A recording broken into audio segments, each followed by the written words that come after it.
Alors dans un exercice de mécanique, il y a quelques trucs qu'il faut faire avant de commencer les questions. Première chose à faire, c'est définir le système. Ici, c'est le parachutiste. Deuxième chose, référentiel. Donc le référentiel ici, il est terrestre et on va le supposer galiléen. Le supposé galiléen, on peut appliquer les lois de Newton. Ensuite, il faut faire le bilan des forces. Le bilan des forces extérieures appliquées au système. Donc ici, on a quoi? On a le poids, P, qui est dirigé vers le bas, enfin du moins qui est vertical et dirigé vers le bas.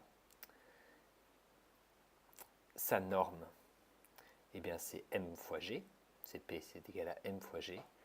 M, c'est 80 kg d'après l'énoncé, G 10, ça nous fait donc 800 et l'unité c'est des newtons. Deuxième force, c'est la force de frottement, F de l'air. Donc si on regarde sur le schéma, cette force de frottement, elle est dirigée vers le, elle est verticale, pardon, et elle est dirigée vers le haut.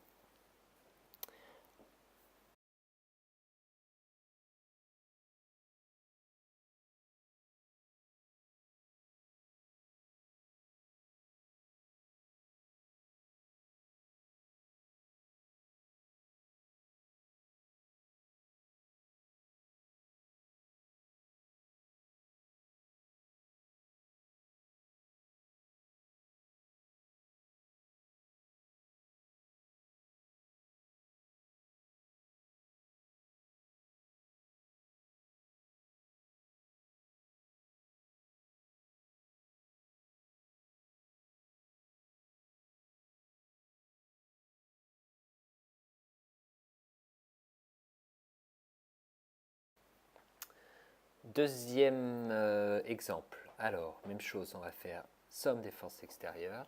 Donc, somme des forces extérieures, ici j'ai le poids. Et puis, si je regarde le schéma, j'ai aussi le frottement de l'air.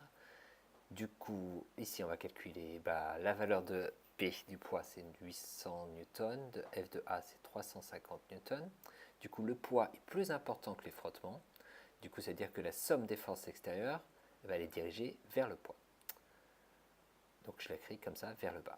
Ensuite, comme MA, c'est égal à la somme des forces extérieures d'après Newton, ça veut dire que A et somme des forces extérieures sont collinaires, donc A est dirigé vers le bas, comme je viens de le mettre là. Donc maintenant, si j'essaye de trouver ces caractéristiques, A il est vertical vers le bas. Alors, pour trouver sa norme, c'est un tout petit peu plus compliqué. On va prendre donc la relation vectorielle, qui provient donc de la deuxième loi de Newton. Et là, je vais passer aux coordonnées, en prenant comme axe un axe qui va être vertical vers le haut. Donc A, il a coordonnées négatives, P aussi, et F, il a une coordonnée positive. Et du coup, si j'essaie d'isoler A, je trouve que A, c'est égal à mg moins F de A sur M. Et il ne me reste plus qu'à calculer. Donc mg, on l'a déjà calculé, ça faisait 800 newtons, moins 350 sur 80. Et ça nous fait donc 5,6 et l'unité mètre par seconde carré. Et partie suivante, donc on en est au...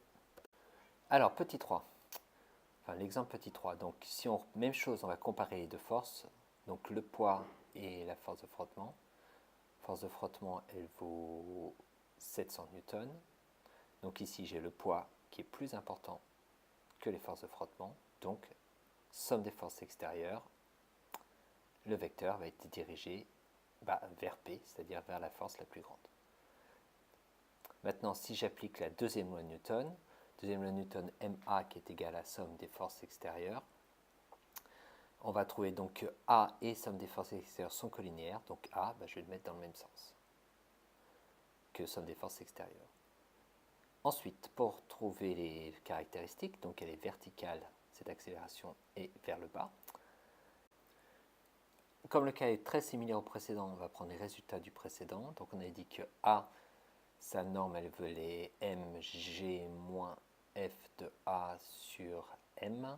On remplace juste avec les données qu'on a là maintenant. Ça nous fait donc 800 moins 700 sur 80.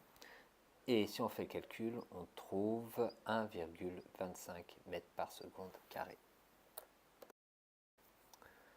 Alors on reprend le 4, même chose, somme des forces extérieures. On a le poids, 800 newtons, les frottements, 800. Ah, cette fois-ci, les deux sont égaux. Ça veut dire que si je fais ma somme des deux vecteurs, eh ben, je vais trouver 0. Donc si j'applique la deuxième loi de Newton, MA qui est égal à la somme des forces extérieures, je trouve 0. Donc si je veux représenter le vecteur A qui va être égal à 0, pour le représenter, pardon, ça fait un point.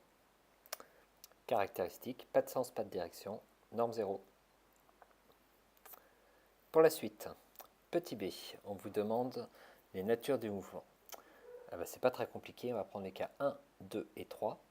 Et dans tous ces cas-là, on a trouvé que l'accélération était différente de 0. Si l'accélération est différente de 0, c'est qu'on a un type de mouvement qui est accéléré. Et du coup, ici on a un cas un tout petit peu spécial, puisque ici on a trouvé dans nos trois cas une des accélérations dont la norme était constante. Dans ces cas-là, on peut dire que le mouvement est uniformément accéléré. Donc uniformément accéléré. Et uniformément accéléré, ça veut dire quoi? Uniformément pour accélération constante. Il ne nous reste que le cas petit 4. Dans le cas petit 4, une accélération qui est nulle. On a vu dans le cours et puis dans le petit rappel que dans le cas d'une accélération nulle, le mouvement est rectiligne uniforme.